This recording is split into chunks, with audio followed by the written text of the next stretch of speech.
Bem-vindos ao Executando Boas Ideias, o videocast onde a gente investiga como é que surgiram ideias que estão transformando vidas de pessoas e, enfim, de onças também ao longo do caminho, que a gente viu num outro episódio com o Mário Haberfeld, mas enfim, e como é que essas ideias foram executadas ao longo do caminho. E hoje, para falar um pouquinho com a gente aqui, eu tenho a honra de trazer o meu grande amigo, Alexandre Ostrowiecki. O Ale, além de ter uma trajetória empresarial à prova de bala, quer dizer, a prova de bala no sentido de trajetória, não que a gente não tenha as quedas ao longo do caminho, que também faz parte.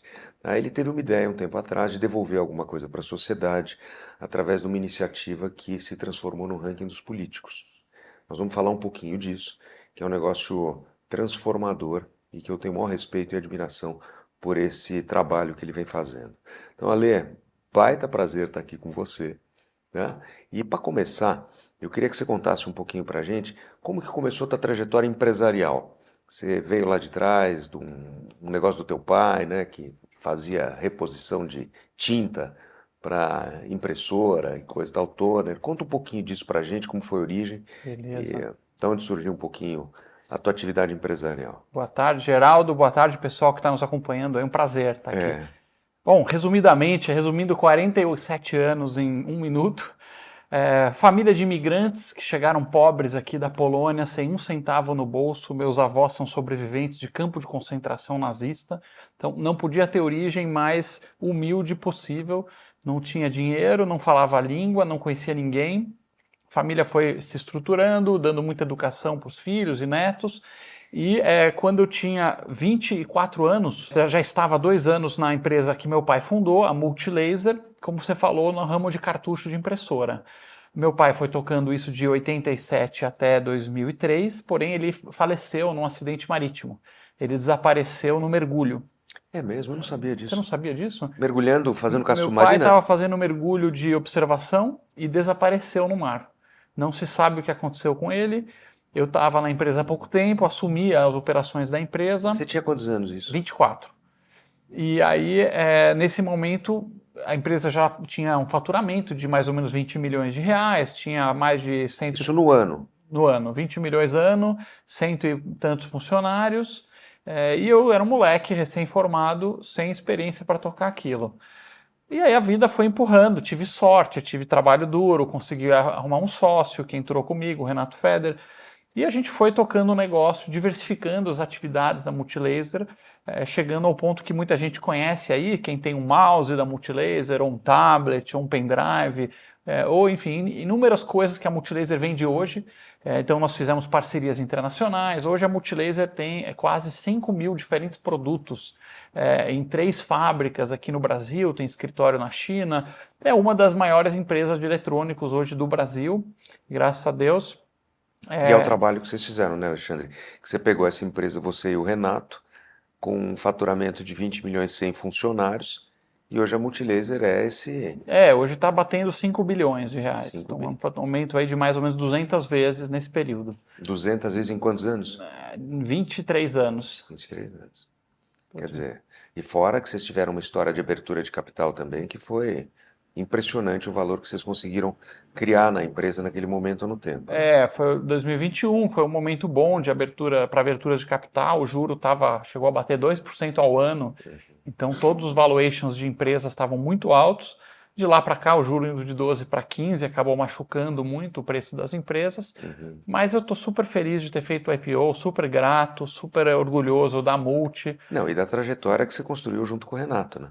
Que É, inclusive teve a coragem de sair para se meter no setor público agora com educação também, né? Falando do Renato. essa é uma parte interessante para quem está assistindo. O meu sócio, o Renato Feder, ele abandona a Multilaser na parte da gestão, continua sócio nosso, em 2018, e ele vai para o Paraná, leva a família inteira para lá, para ganhar um salário, sei lá, de 20 mil reais por aí, para ser secretário de educação Do governo do Ratinho do Júnior. governo do Ratinho Júnior.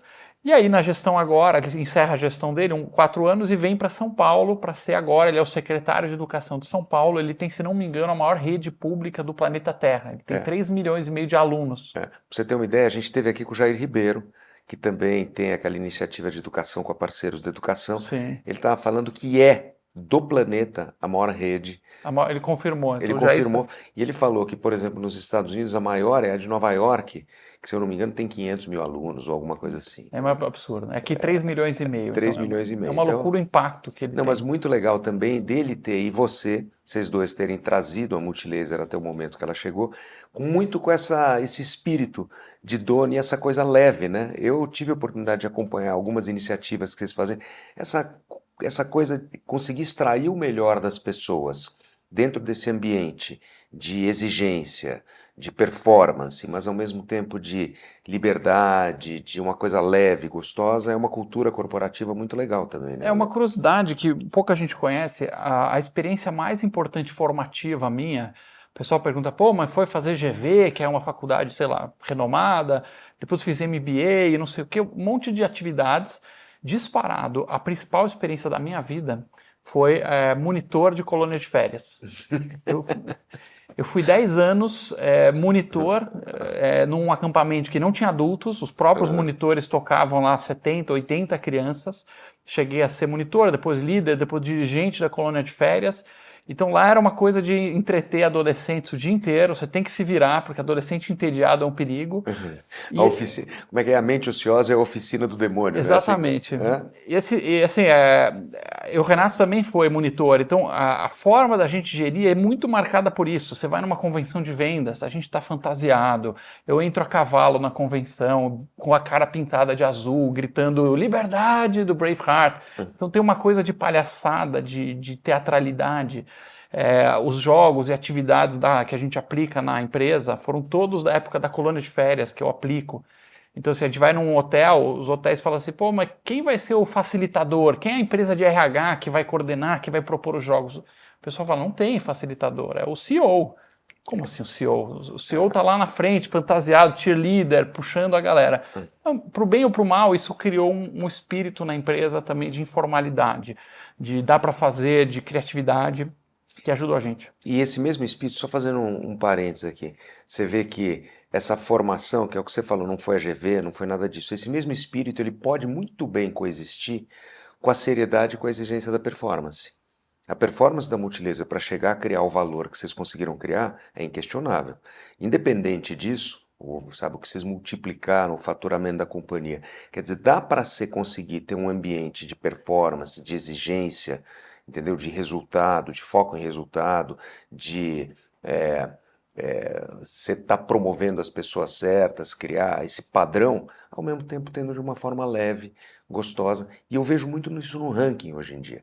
O ranking, apesar de ser uma coisa extremamente séria, inquestionável, ele tem uma liberdade criativa que é muito legal, que eu acho que é o que é boa parte do sucesso do ranking também, é que não é uma coisa muito engessada e não traz consigo aquela sobriedade, aquela seriedade que acaba afastando, né, um pouco. Ele conecta. O ranking, de uma forma ou de outra, conecta. Depois nós vamos falar um pouquinho disso aí, né? Mas eu acho que Sem tem muito a ver dúvida. com A isso. linguagem simples e acessível é um pilar do ranking. A gente precisa de vídeos e textos e informações que todo mundo no Brasil consiga entender o impacto que tem no bolso. Sua pergunta sobre manter a barra alta não conflita em nada com um clima de criatividade e leveza. Pelo contrário, barra alta para mim é time coeso, time que tem pouca politicagem, time que pode falar em segurança. Então eu tentei, pelo menos dentro da trajetória, o máximo possível repassar os valores da Multi, certo? Hoje a gente tem sinceridade com respeito, o foco no cliente e fazer o certo do jeito certo. Então um dos valores é que a melhor ideia ela tem que prosperar, não o melhor cargo. Se se o estagiário numa reunião fala um negócio, eu falo A e o estagiário fala B, em diversas empresas todo mundo ia ficar chocado, ia falar, nossa, porque como você falou B, o CEO, que é o dono lá, falou A.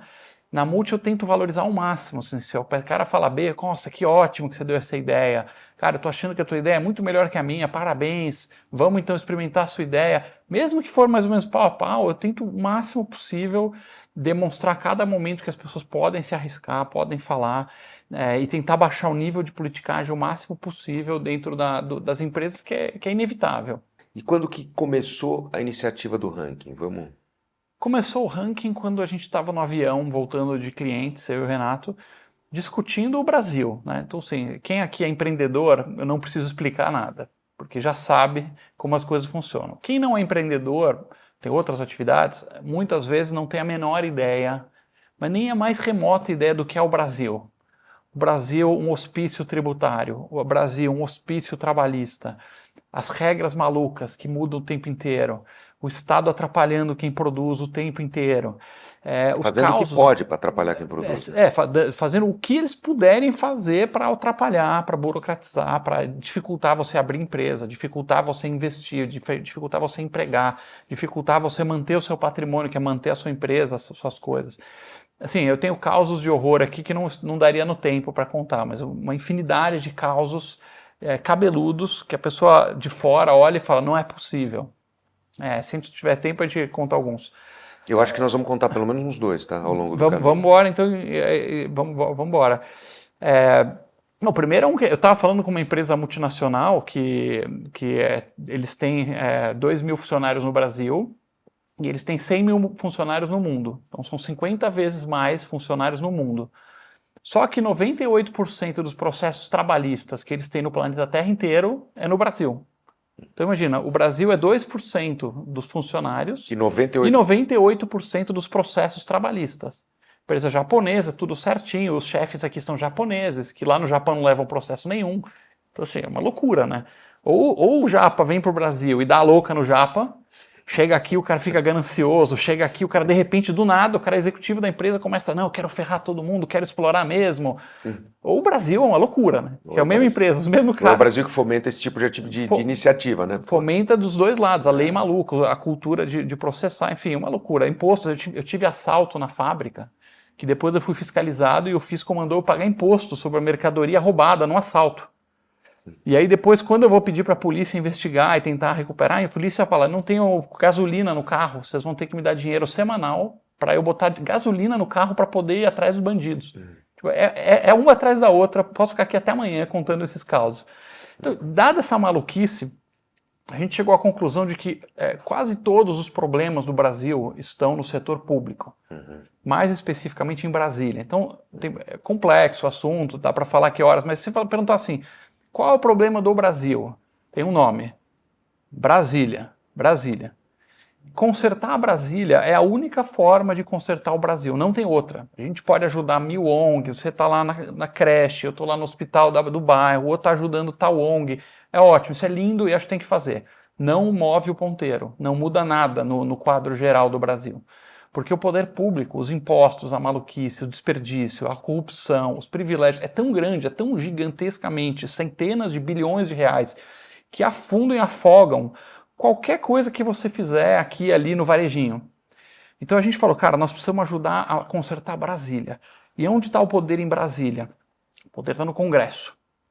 O executivo depende dos votos, aquela maluquice, todo mundo acompanha. O judiciário é uma caixa preta, não tem como mexer.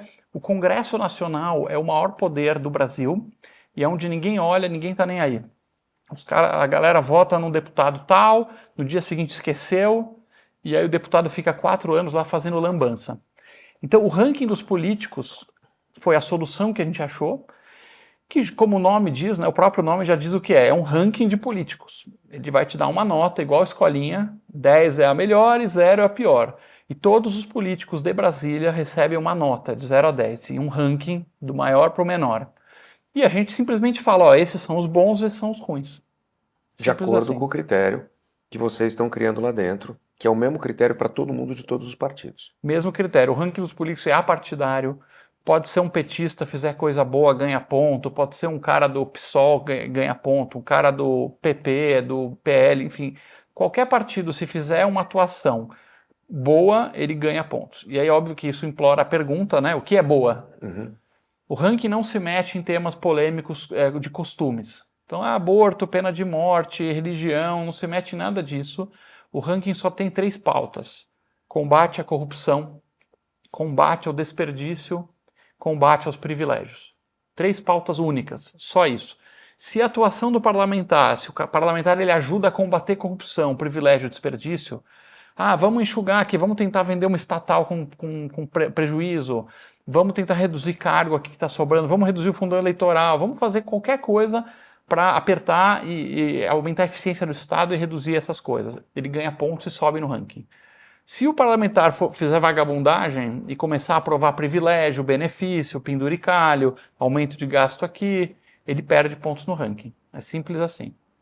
Ô, Ale, e agora me conta uma coisa. Isso aí, você, então quer dizer, a ideia do ranking foi uma iniciativa tua e do Renato, num avião em algum momento. Você falou, pô, por que a gente não cria um negócio desse que ranqueia políticos de acordo com esses três macro critérios que você colocou aí? E aí? E aí que a gente bolou os critérios, montamos uma governança, existe um conselho Tá, mas estratégico. como começou? Vocês sentaram juntos um belo dia, falando, vamos montar, vamos trazer Vamos alguém? montar, vamos trazer alguém, trouxemos um profissional, a gente achou algum parceiro para fazer um site, começamos a juntar informações, a gente descobriu que todos esses dados que a gente usa são objetivos, eles são públicos, Eles são públicos. é tudo dado da Câmara. Uhum. A Câmara fala quanto gastou, quem faltou, quem não faltou. Tribunal de Justiça fala quem tem processo, quem não tem. Então, um deputado está lá falando discurso no palanque contra a corrupção, mas o cara está todo enrolado, cheio de processo de corrupção. Então, vai perder ponto no ranking. A gente não avalia o que o cara fala, a gente avalia o que ele faz. Uhum. E aí nós construímos o site, lançamos 11 anos atrás. Isso foi quando? Hoje nós estamos em 2025? Foi em 13. 2013. 13, vai fazer 11 anos agora, do lançamento do site. E todo ano tem um prêmio em Brasília, um grande evento, a gente chama os melhores, divulga. Agora nós estamos no momento mais importante, então você que está nos assistindo, se você está interessado em ajudar o Brasil a ir para frente, e não ficar esse voo de galinha, não ficar esse país nem que vai, não vai, nós precisamos agora em 2026 eleger bons deputados e senadores. E para eleger os bons deputados e senadores, a pessoa teria que fazer uma pesquisa. Aí, se você quiser ter fazer um voto consciente, informado, você teria que ficar uma semana na internet pesquisando. Ou mais, né? Ou mais. E você não ia descobrir nada. Por baixo. Com o ranking, você baixa de uma semana para 2 minutos. Você entra no ranking, vê lá no seu estado. Eu sou da Paraíba, por exemplo. Paraíba são 8 deputados, se não me engano, ou 11. Preciso ver lá. Tá lá, Paraíba. Esses vê a nota. Esses 3 estão bem avaliados. Opa, peraí, esses 3 estão bem avaliados, então qualquer um desses 3 está legal. Que partido que eu gosto mais, que eu simpatizo? Tem um cara que é da rede, tem um cara que é mais de direita, outro é mais centro-esquerda. Pô, eu sou mais centro-esquerda, vamos nesse cara aqui. Mas pelo menos você está votando nos caras que estão com uma nota pelo menos 7, 8, você não está votando em porcaria. Agora, fala um pouquinho pra gente dos números do ranking, porque o ranking realmente deu uma decolada nesses últimos anos surpreendente, né? Rede social, a gente cresceu bastante, nós estamos hoje com quase 3 milhões de seguidores em todas as redes somadas, nós estamos com cerca de 20 milhões de impactos por semana. Por semana. Por semana, 20 milhões de impactos em todas as redes, muita gente conhece, Fala muita um pouco, o gente Instagram acompanha. você tem quantos seguidores, mais ou Instagram menos? vai para 800 mil, o Facebook tem 2 milhões, então só isso já dá quase os 3. Estamos agora crescendo no TikTok, LinkedIn e YouTube. E aí, essa produção toda de conteúdo, você tem hoje... Como é que funciona o funding do ranking? Você tem uma governança estruturada lá dentro? Você tem apoiadores? Vocês pegam mais de pessoas físicas? Como é que funciona a iniciativa de pagar? Hoje são 7 profissionais que trabalham no ranking. A gente vive de doações, então tem os grandes doadores, tem o Apoia-se na internet, então quem estiver assistindo aí, se puder contribuir, seria muito bom entrar no Apoia-se, você pode entrar com qualquer valor mensal, e aí com esse dinheiro a gente mantém os profissionais, a gente divulga os materiais que a gente produz todo o conteúdo, então tem todo um trabalho profissional por trás. Eu acompanho o ranking há muito tempo, né? E eu vejo a evolução que vocês têm feito nisso. Agora, eu queria, além do ranking, abordar um outro aspecto aqui. Você, Alexandre, faz alguns comentários muito ácidos, às vezes, nas redes sociais, né? Que são muito verdadeiros, muito bem embasados e muito divertidos, mas você não deixa pedra sobre pedra nos teus comentários, né? Quer dizer, tem que ter muito culhão para poder fazer esse tipo de comentário que você faz e tá aqui ainda com a gente, né? Podendo conversar aqui fora. Como é que é isso aí no teu dia a dia? Tipo, qual comentário ácido Ah, seria? em relação à política, em relação a iniciativas de políticos, em relação a coisas que acontecem no meio do caminho que a gente vê, às vezes até de desinformação, onde você vai lá e aterriza uma informação verdadeira. Sei lá, alguém que teve uma determinada posição que está completamente equivocada, e você vai e expõe tudo isso de uma forma muito cândida também, muito verdadeira, né? É uma decisão na vida, coragem versus não coragem. Eu decidi não me acovardar na vida e tentar dizer as coisas que têm que ser ditas. Mas eu tento falar de forma construtiva. Olha, isso Não, aqui e é sempre construtivo. sempre E sem construtivo. julgamento. Você sempre coloca de uma forma construtiva, sem julgamento e muito bem embasada factualmente. Muitas vezes a gente coloca para o público, não tem nem opinião do ranking, porque a gente está em cima do muro, tem os dois argumentos. Agora, por exemplo, nós vamos soltar a novidade aí. Saiu um relatório dizendo que aumentou 60% o número de cargos nomeados no governo. Uhum. Então, assim, o que é um cargo nomeado? Para quem não conhece, tem dois tipos de funcionário trabalhando no governo. Tem os concursados, o cara estudou, tal, 2, 3 anos, tal, e passou em algum cargo e agora ele é concursado. E tem o nomeado, que o político que foi eleito vai lá na caneta, fala, o Geraldo agora é assessor de não sei o que das quantas, no dia seguinte você é assessor. Então, tem muitos prós e contras, porque tem uma escola de pensamento que fala que o nomeado é uma esculhambação, porque você põe um monte de parente, um monte de parente não pode mais, mas amigos, apadrinhados, tem a rachadinha que o pessoal faz, vira uma... Rachadinha que é receber um pedaço do salário do cara de volta no teu bolso. Você chega pro teu, sei lá, o teu vizinho que está aposentado, fala, ó, vou te colocar lá de assessor pagando 20 mil, você me devolve 15 e fica 5 para você. Isso é rachadinha. O cara não vai fazer nada e vai ajudar a sua campanha. Tem a rodo no Brasil para todo lado. Inclusive o próprio presidente se enrolou por esse assunto de rachadinha. E também outro problema, às vezes está todo mundo trabalhando, mudou o partido, muda o governante, ele manda todos os nomeados embora e troca todo mundo, a máquina pública para. Esse é o lado ruim do nomeado. Por outro lado, eu já escutei muita coisa, o concursado ele tem estabilidade, então o que eu escutei já? Os concursados, apesar de estarem lá, serem mais técnicos, terem bastante carreira, ele não tem como ser mandado embora. Então, muitas vezes, o cara não tá nem aí. Ele vai lá para deixar o paletó. Gato gordo. Gato gordo, 1000 quinquênios, 1000 vantagens, 1000 benefícios. Ele vai acumulando vantagens e ele só fica trabalhando para fazer o concurso tal e conseguir o privilégio tal. O papo dos caras, de muitos caras, tá? Não quero generalizar. Mas o papo de uma boa parte do concursado é não fazer nada, ficar mamando para conseguir a próxima tetinha. E ele não faz nada porque ele sabe que não pode ser mandado embora. Então, tem políticos que eu já vi muito sérios que entraram e falaram assim, cara, sem os nomeados, a máquina pública não ia andar, porque os concursados não fazem porra nenhuma, entendeu? Então, assim, qual o melhor equilíbrio? Qual é a melhor estrutura? Não sei, eu sinceramente não sei. Por isso eu jogo, às vezes, para o seguidor. Olha, esses são os prós e contras. Qual é a sua opinião? E é bem nisso mesmo, de uma forma muito cândida, muito honesta, né? Agora, eu percebo hoje que o ranking já está começando a ter uma influência importante junto aos políticos, né? Em Brasília, ou seja, o cara quer estar bem ranqueado, porque ele percebe que isso vai influir na urna, né? Isso é uma verdade, já é um fato. Isso é uma verdade. Hoje nós temos muitos políticos que ligam para o ranking antes de uma votação importante e falam, pô, qual vai ser a orientação de voto? Nós temos um material chamado Como Vota Deputado e Como Vota Senador. Explica um pouco esse material, o que é? É o seguinte, antes das votações importantes, a gente já consulta o nosso Conselho de Leis, que é composto de 30 pessoas muito proeminentes, muito importantes na sociedade civil. Então tem jurista, tem economista, tem tributarista, tem empresário, tem um monte de gente lá, gente de ONG também, de tudo. E aí a gente avalia a lei segundo os critérios do ranking e aí a gente pontua. Então, agora, por exemplo, teve a lei lá de aumento do fundão eleitoral. Essa lei é ruim, por isso, isso, isso.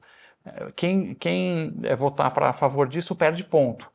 E a gente prepara um material técnico e vai de gabinete em gabinete em Brasília, Você, do pessoal do ranking. A equipe do ranking, os profissionais do ranking. Vão de gabinete em gabinete. Com o material debaixo do braço e apresenta lá pro deputado, pro senador, pro assessor.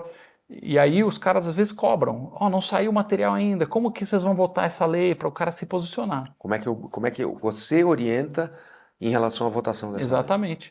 E muito outdoor pelo Brasil. Eu sou o segundo melhor do ranking dos políticos de Goiás.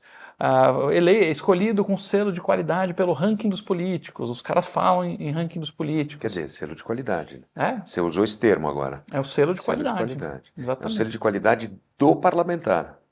É muito reconhecido, porque ele sabe que a posição no ranking se traduz em votos. Os melhores 100 do ranking, na última eleição, 75% se reelegeram. E você divulga isso para os próprios parlamentares, Divulga. claro. Você fala, ó, então você vê a importância de você estar bem ranqueado no ranking. Tá todo mundo falando mal de deputado. Para mais um para descer a lenha em deputado é fácil. A gente é a entidade que vai falar bem dos caras bons que estão nas melhores posições. A gente é aliado deles. Ó, eu tô aqui para te reeleger. Em qualquer partido que tenha. Eu quero, na verdade, diversidade. Eu quero que os top 30 do ranking tenha uma porrada de partidos diferentes, de centro, de direita, de esquerda, para que a gente mostre nossa neutralidade. E agora, a gente vai ter agora em 2026 eleições importantes para todo mundo também. Super críticas as eleições. Vai ter 2 senadores por estado, então é a eleição mais importante a cada 8 anos. Geralmente você tem só um senador, agora vai ser 2. Vai renovar todo o Congresso, como sempre acontece. Eleição presidencial sempre pegando fogo. Temos aí, vai ser provavelmente mais um embate aí de Lula com alguém da centro-direita. Ou de alguém que ele indique, né? Enfim, não dá para saber. Não dá para saber. Estão falando muita coisa, a menos que seja, na minha avaliação, a menos que tenha um problema de saúde gravíssimo, eu não imagino outra pessoa que não Lula na nessa urna. posição. Não. Nessa posição. Alexandre, pô, que papo bom aqui. A gente está nessa brincadeira aqui, parece brincadeira, 35 minutos já, né? Caramba, Então, o tempo voa. falei para você que voava esse papo aqui. Então, assim, eu não sei se você tem algum recado que você queira passar para o nosso... A gente está conseguindo uma atração com esse videocast aqui muito legal, porque a gente está indo de assuntos muito diversos, mas sempre pegando o elevador e descendo um pouquinho mais a fundo. Então não tem aquele negócio de small talk, aqui não tem. Entendeu? Eu quero mandar um recado para os cínicos que estiverem nos assistindo. Aí, pessoal, se você está cínico, se você está cético, se você está lá desesperançoso na mesa do bar com o teu amigo, toma uma cerveja e fala, esse negócio de política, isso aqui não é para mim, é tudo bandido, nada presta, tô fora. Eu entendo você, eu te entendo, entendo o sentimento, porque é muito difícil acompanhar no Brasil. Porém, se você fizer isso, você dá a vitória de WO, de lavada, para os piores.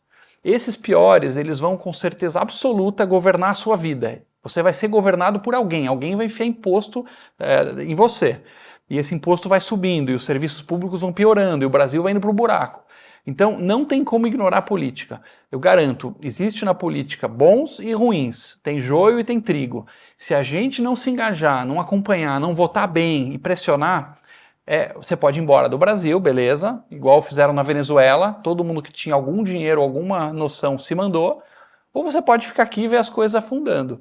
Então, eu acho que a gente tem que se mexer, tem esperança, tem muita gente boa que é impressionante. Eu que estou lá em Brasília, eu diria que 1/3 mais ou menos é bom, 2/3 é ruim, mas você não precisa de 100% de cara bom. Se a gente tirar um pouco de ruim e botar um pouco de bom, a balança de Brasília já pende para o lado melhor e o Brasil começa a ir para frente. Então, não se desespere, não jogue a toalha, vamos para cima, vamos virar esse país aí. Obrigado pela tua coisa. Gente, mais uma vez, obrigado por vocês estarem assistindo a gente aqui, mais esse episódio. E, Alexandre, uma delícia estar aqui com você, meu velho. Prazer, obrigado pelo papo e por estar deixando a gente tão energizado para essas próximas eleições que estão vindo aí. Obrigado, gente.